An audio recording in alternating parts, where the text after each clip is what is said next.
हमनी के संस्कृति, हमनी के संस्कार सदा रहे हमनी के साथ। भारत के महान ग्रंथ और काव्य सब के संपूर्ण संकलन सब्सक्राइब करें तिलक। भला एगो सच्चा ब्राह्मण के आदर करे के अवसर हम कैसे छोड़ दी? यशस्वी होखा, बड़ा संस्कारी लागता रहा। क्षमा करे दीन बंधु, आप आवत कहां से हैं? और आप जात कहां हैं? आपके शुभ नाम का? हमार नाम सुदामा।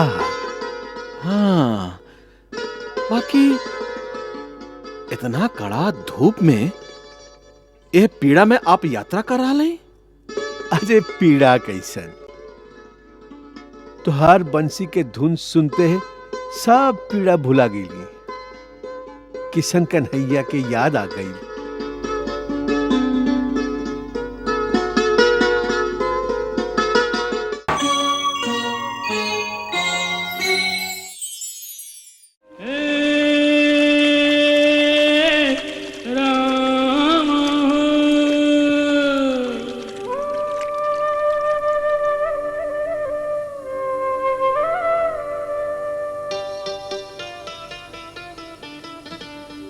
दुल्हन बिना रहा जाए ना,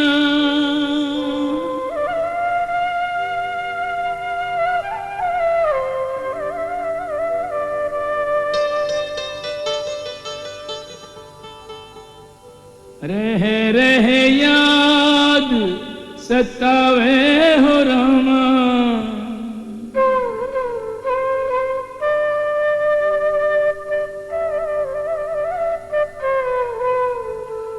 एक पल चैन न आवे हो रामा।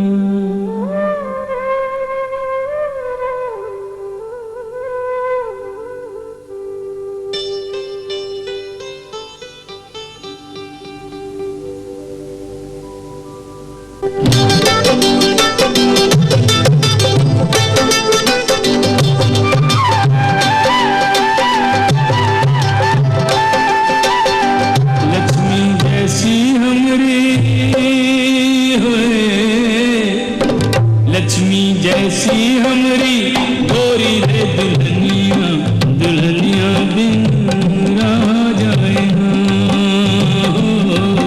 दुल्हनिया बिन रहा जाए ना, रहा जाए ना, रहा जाए ना, बिरह का दुखड़ा सहा जाए ना, याद आते ही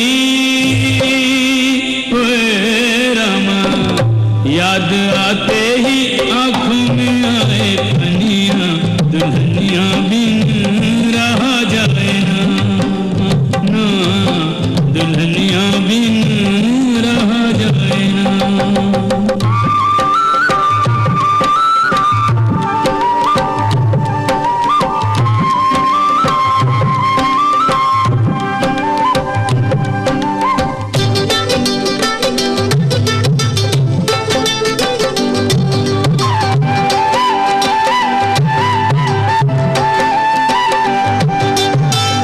जुग जुग की है प्रीतिया हमारी, वो हमारी देवी हम उसके पुजारी।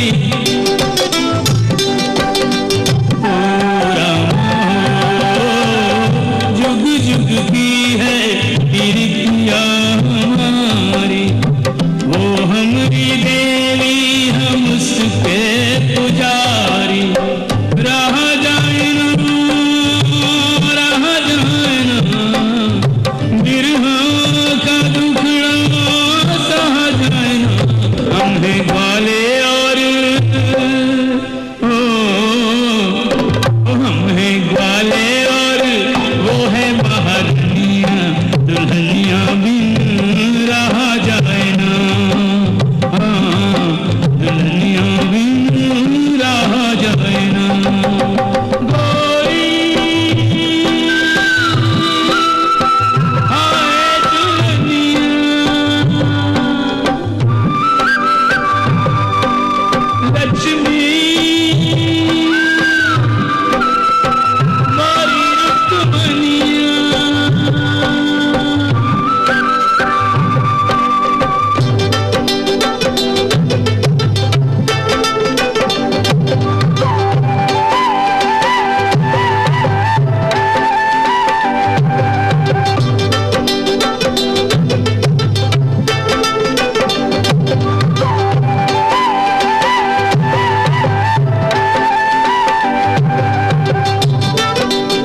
मुरली, ओ भैया मुरली मनोहर। अरे विप्रवर, आप हाँ, इतना रात तक आप अभी तक जाग रहा है? लक्ष्मी देवी के याद आ रहल बा। हाँ, लक्ष्मी देवी की तो बहुत याद आ रहा बा। अरे कबो ईश्वर के भी याद कर लिहल कर। काहे कि सच्चा प्रेम तो परमात्मा के प्रेम में होला, बल्कि परमात्मा ही प्रेम है। हे ब्राह्मण देवता, जब परमात्मा प्रेम हा तो इहो तो साच होई कि प्रेमे परमात्मा हा। तू प्रेम के परिभाषा अपना स्वार्थ के अनुसार बदले के कोशिश करता रह। रूप के लोभ भला प्रेम कैसे हो सकेला? मान्यवर, प्रेम स्पर्श हा, अनुभव करे के वस्तु हा। यदि रूप ना होखे तो मनुष्य स्पर्श कैसे करी, अनुभव कैसे करी? आपो तो भगवान की मूर्ति बनाई ले। रूप के लोभी हे सांसारिक युवक, तू प्रेम के का जाना? अरे प्रेम तो एक वैसन विशाल समुद्र है जेकरा में डूब के भी ओकर था ना मिलेला, ना तैर के ओकर किनारा ही मिलेला। विप्र, आप प्रेम के एगो समुद्र कहत हैं। हमके तो ऐसा लागत था कि प्रेम एगो आंसू है जेकरा में आनंद और पीड़ा के दूगो समुद्र हा। ओकरा में जे तैर जाए वह सच्चा प्रेमी है। ऐसा निश्चल प्रेम तो ए लोक में दुर्लभ बा। बाकी हम तो देखत हैं कि पूरा संसार में प्रेम के अखंड साम्राज्य बा। ये पूरा सृष्टि के आधार ही प्रेम बा। विधाता सबसे पहले प्रेम के ही रचना कैले हुई हैं और तब सगरे सृष्टि के निर्माण कैले हुई हैं। परम अनुराग ही प्रेम हा। मुरली मनोहर, तो हार मन एगो स्त्री के प्रेम में व्याकुल बा, जबकि प्रेम में मन अनंत तृप्ति पा जाला। ना ना ना ना, अतृप्ति में जब मन तृप्ति पा जाला तो वो प्रेम हा। घोर अंधकार के ये धीरे धीरे हटा देला, सूतल आत्मा के जगा दे वाला ही प्रेम हा। तू अतना सुंदर शब्द में जे कह रहल बाड़ा, ओकरा पीछे कौनो स्त्री के सौंदर्य छिपल बा। ऐसे उ खाली रूप के लोभ हा। सौंदर्य और आकर्षण ही ता प्रेम के आधार है। विधाता सृष्टि के रचना में सुंदरता के ही आधार बनौले बाणन। आकाश में चंद्रमा, ई तारा, धरती पर ई फल, ई फूल और सुंदर सुंदर पशु पक्षी, जकरा के देख के मनुष्य के मन से ईश्वर के प्रशंसा ही निकलेला। प्रेम भी यही प्रशंसा के एगो उत्तम रूप हा। और का सुंदरता के प्रशंसा ओ सौंदर्य के विधाता के प्रशंसा ना हा? अवश्य हा। माने आपन प्रेमिका के सौंदर्य या ओकर सुंदर गुण से प्रेम ईश्वर के अद्भुत लीला से प्रेम भइल ना?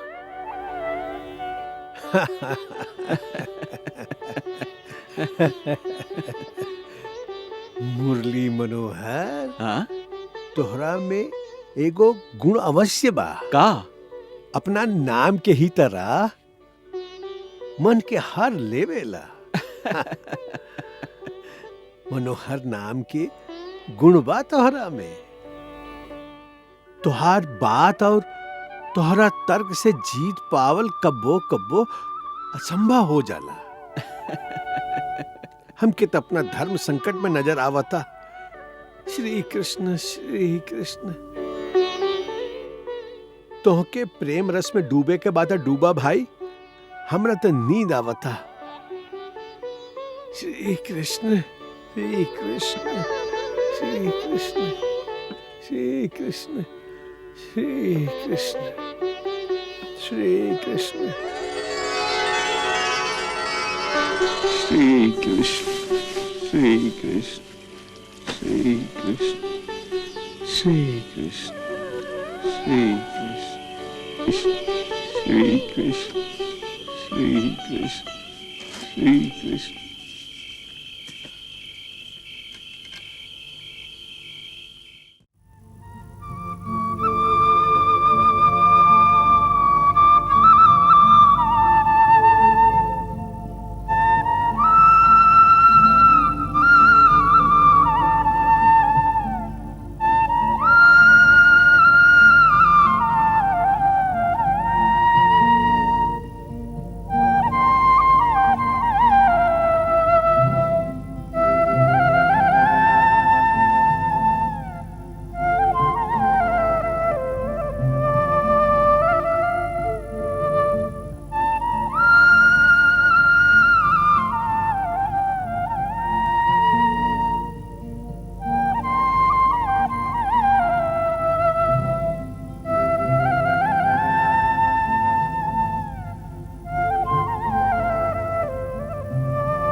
अरे विप्रवर, आप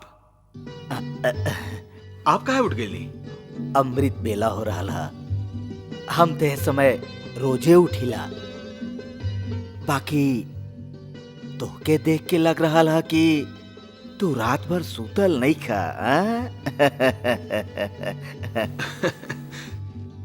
विरह के रात में नींद के करावेला विप्रवर, और ए अमृत वेला में तो ई बावरा मन और भी व्याकुल हो जाला। सच मानी, रात भर लक्ष्मी देवी के याद तड़पावत रहल। अमृत बेला में प्रेमिका के ना ईश्वर के याद कइल जाला। यही से प्रेमिका के छोड़ा और परमात्मा से लौ लगावा। हमके अभी स्नान करे के हा, पूजा भी करे के हा। चला चला, तू भी स्नान करके पूजा करा हमरा संगे। अरे स्नान में का रखल है? तन धोवे से मन के पाप थोड़ के धोआ जाला। मनुष्य के मन जब तक साफ ना हो तब तक सब स्नान बेकार है। फिर चाहे गंगा नहाला, चाहे सूरज कुंड में डुबकी लगाला, मन मैला तो तन भी मैला। अरे अपन तो एक ही नियम है बाबा कि पहले आत्मा के शुद्धि करला, फिर स्नान करा। अच्छा ही बतावा, आत्मा के शुद्धि कैसे हुई? प्रेम रस के गंगा में नहाए से। अच्छा। हे ब्राह्मण देवता, प्रेम कल सीखा। प्रेम से तन, मन और आत्मा सब शुद्ध हो जाला। अरे मुरली मनोहर, तुहार बात में तर्क या तथ्य होखे या ना होखे, बाकी रस जरूर होकेला। हमरा बात में तो रस ही रस है। काहे कि हम जे ठहर ली रसिया मन बसिया। अच्छा अच्छा मन बसिया, तोहार मन भावन बात में उलझल रहब तो हमार भोर के पूजा धरल के धरल रह जाई। हमके अभी स्नान भी करे के है। अच्छा बात है, स्नान इतना ही जरूरी है तो जाएं करिए स्नान। हाँ, श्री कृष्ण श्री कृष्ण श्री कृष्ण। श्री कृष्ण श्री कृष्ण। कुछ भी होके सज्जन पुरुष बाड़न, बाकी बाड़न बड़ा नटखट। श्री कृष्ण श्री कृष्ण।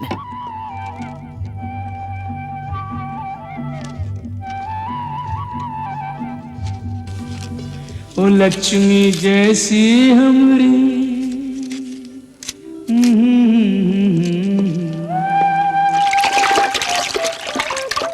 दुल्हनिया बिन रहा जाए,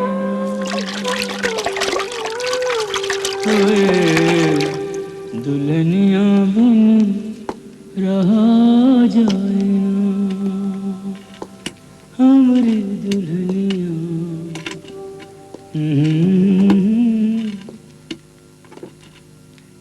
विप्रवर, अब तो आपका स्नान हो गई। हाँ, वो देखी सामने आपके भगवान की मूर्ति है।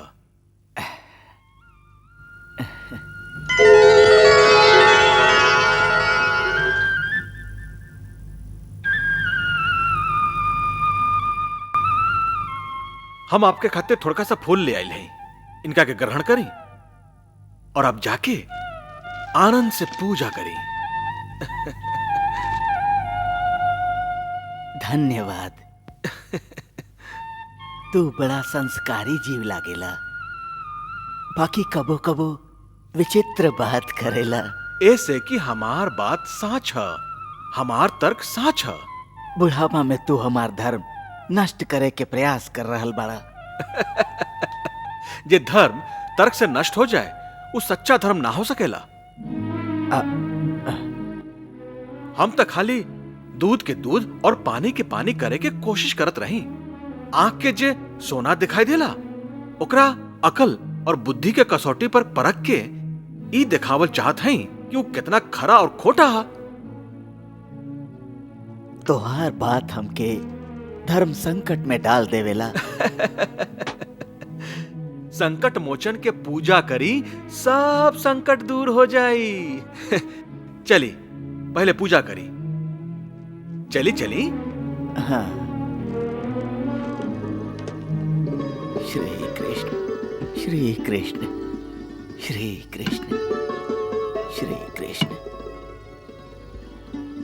श्री कृष्ण श्री कृष्ण श्री कृष्ण श्री कृष्ण।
श्री कृष्णाय नमो नमः।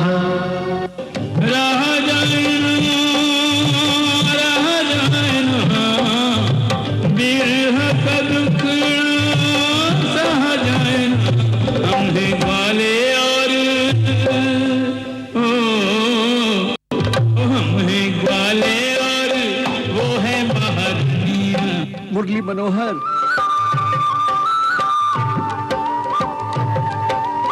अरे ओ मुरली मनोहर, कहीं ब्राह्मण देवता, तू ही प्रेम गीत बंद ना कर सकेला? काहे ब्राह्मण देवता? तोहार प्रेम गीत से हमार ध्यान भंग हो जाला। बाकी आपके भजन गावे से हमार ध्यान तो भंग ना होला। का तू भगवान के स्तुति ना गा सकेला? स्तुति स्तुति तो हम कहीं भी ना करे। अच्छा, तू हमरा साथे भगवान के स्तुति गावा। अच्छा बात है।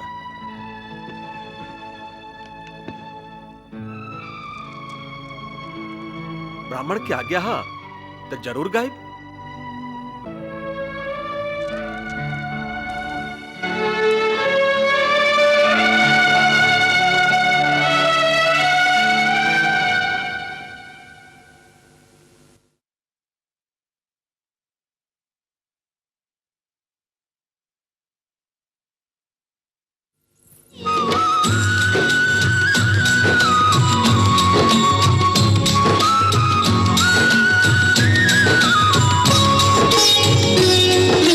मुरली मनोहर गोविंद गिरिधर नमामि कृष्णं नमामि कृष्णं।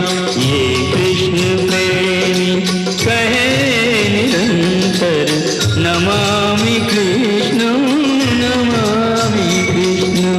राजीव लोचन अतीब सुंदर, राजीव लोचन अतीब सुंदर नमामि कृष्णं नमामि कृष्णं। मुरली मनोहर गोविंद गिरिधर नमामि कृष्णं नमामि कृष्णं।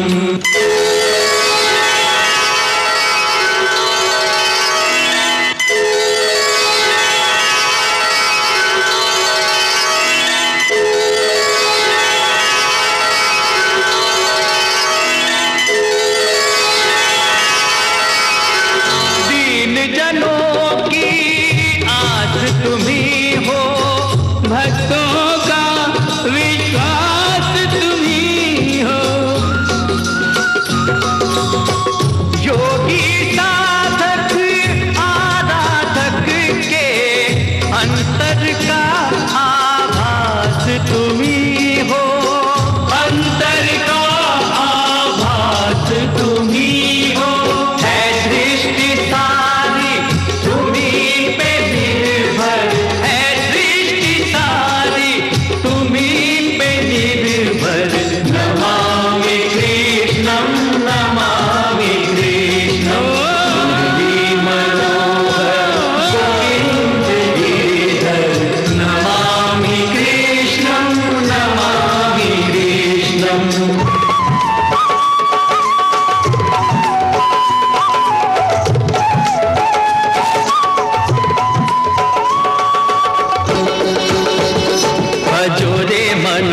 कृष्ण मुरारी, हे भजो रे मन हरि हरि कृष्ण मुरारी, भजो रे मन हरि हरि कृष्ण मुरारी।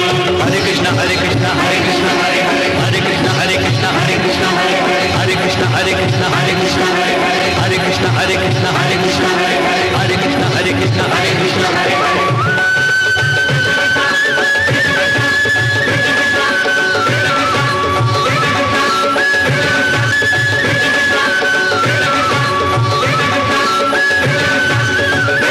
हे भजो रे मन हरि हरि कृष्ण मुरारी, हे भजो रे मन हरि हरि कृष्ण मुरारी। हरे कृष्ण हरे कृष्ण हरे कृष्ण हरे हरे, हरे कृष्ण हरे कृष्ण हरे कृष्ण हरे हरे, हरे कृष्ण हरे कृष्ण हरे कृष्ण हरे हरे, हरे कृष्ण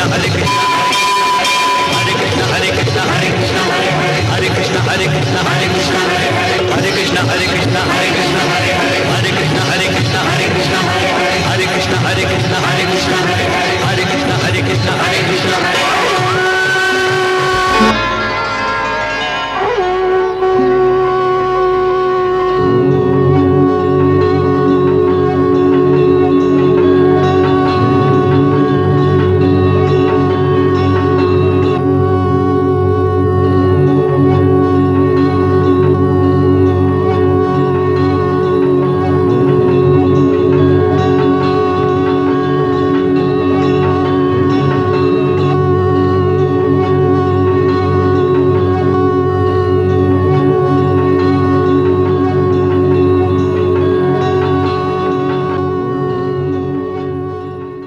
सुदामा, हमारे ए दिव्य दर्शन से तुहार कई जन्म के भक्ति आज सफल हो गई।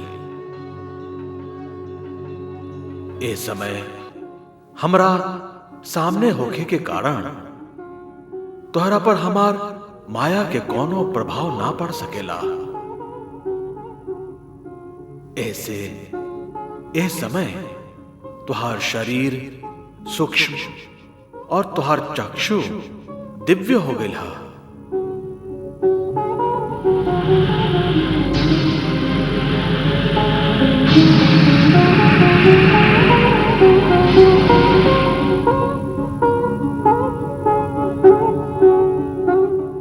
ऐसे आपन इ दिव्य चक्षुन के संगे तू उस सगरे देवता लोग के भी देख सकेला जे ए समय यहाँ चारों ओरी उपस्थित बाड़न।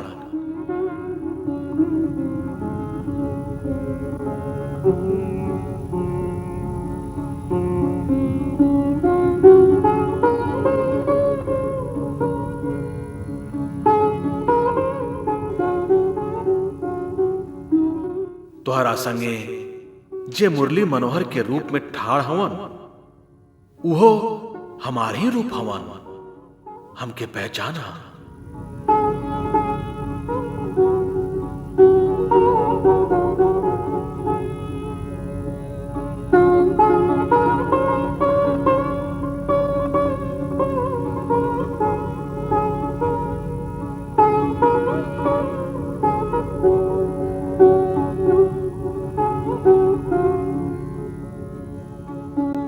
इस सगरे देवता गण जे ए ऐतिहासिक घटना के देखे खातिर यहाँ पर ठार बाड़ा, तोहरा कारण आज इनका भी हमार ए दिव्य दुर्लभ रूप के दर्शन हो गए। ई ऊ रूप है जेकरा हम करोड़ों करोड़ों युग में कबो कभार ही प्रकट करी ले। एह रूप के दर्शन पावे के बाद कौनो प्राणी के और कुछ पावल बाकी ना रह जाला। वो हमार श्री चरण में विलीन हो जाला। बाकी एह जन्म में तुहार पिछला कर्म के कुछ भोग अभी बाकी है। ऐसे तो के आपन प्रारब्ध के अनुसार अबही ऊ बचल दुख सुख के भोगल बाकी है। जब उस सगरे कर्मफल के भोग समाप्त हो जाए तब तू ये शरीर के त्याग करबा और तो के हमार चरण में शाश्वत शांति प्राप्त हो जाए। ओकरा बाद तो के और कुछ पावे के ना रह जाए। बाकी जब तक तो के कर्म फल भोगे के हा तब तक तो के ई शरीर रखे के पड़ी। जे माया के अधीन हुई ऐसे हमरा अंतर्ध्यान होते ही तोहरा पर फिर से हमार माया के अधिकार हो जाई और तोहके ई दृश्य और हमार ई मिलल सब भुला जाई। तथास्तु।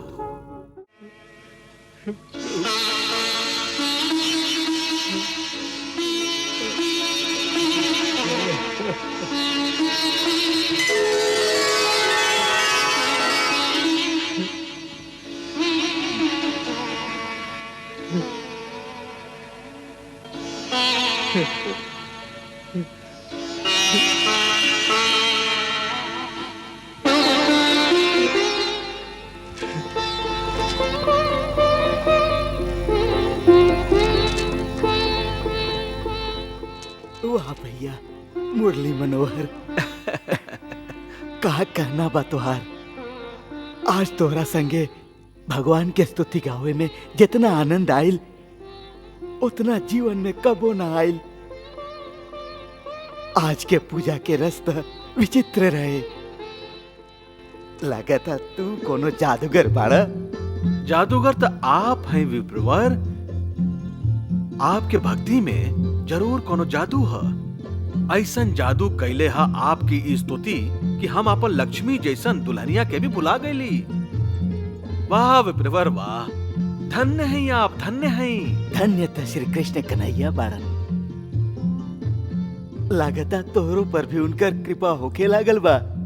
जल्दी ये भक्त बन जाइबा पूरा। हम तो आप जैसन भक्त के भक्त बन जाएं त निहाल हो जाएं। वाह प्रभु वाह वाह, निहाल कर देहली आप, निहाल कर देहली प्रभु। आपन भक्त के संगे संगे हमके भी निहाल कर देहली आप। और उस सगरे देवता भी जी भक्त और भगवान के ए अनुपम मिलन के देखे खातिर पधारल रहन, वो सब भी आपके ए दिव्य रूप के देख के निहाल हो गईलन प्रभु। निहाल तो हमहू हो गईली देवी। कई युग में ऐसन भक्त मिलेला जगर भक्ति के तूफान एगो तूफानी नदी के तरह भगवान के भी अपना संगे बहा के ले जाला। काल के गति में ऐसन दुर्लभ क्षण कबो कभार ही आवेला जब भक्ति और भावना के तूफानी लहर में भक्त और भगवान दोनों एक संगे गोता लगावत रहेलन और जानल कठिन हो जाला कि दोनों में से भक्त के है और भगवान के। रुक्मिणी, तुम आज ऐसने एगो दिव्य दुर्लभ और अनमोल क्षण के साक्षी हो गई हो। हमार अहोभाग्य, आज सचमुच आप उनका के जन्म जन्मांतर के भक्ति के पूरा फल दे दिले हैं प्रभु। वाह। हम ओकरा के कुछ नहीं की देले देवी। ई जो पहले बा ई तो अपन अनन्य भक्ति के ताकत से हमरा से जबरदस्ती छीन लेले बा। ओकर जे हक रहे उहे ओकरा के देले हैं। हम कुछ उपकार नहीं की कैले। देखा, हमार और ओकर जे भक्त और भगवान के रिश्ता बाना आज वो ओकर चरम सीमा पार कर गई है। अब भगवान के पास ओकरा के देवे खातिर और कुछ ना रह गइल हा। अब तक खाली मित्रता के खेल बाकी रह गइल हा। खेल? हाँ देवी, खेल। मित्र लोग में भी तो आपस में बहुत खिलवाड़ होखेला, छेड़छाड़ होखेला, चुहलबाजी होला। ये लीला तो अभी बाकी है। अच्छा प्रभु, तो अब ई लीला आप कब दिखाई? ओकर भी समय अब आ गइल हा। ऊ देखा, मुरली मनोहर उनका के द्वारका के पास ले आयल हवन।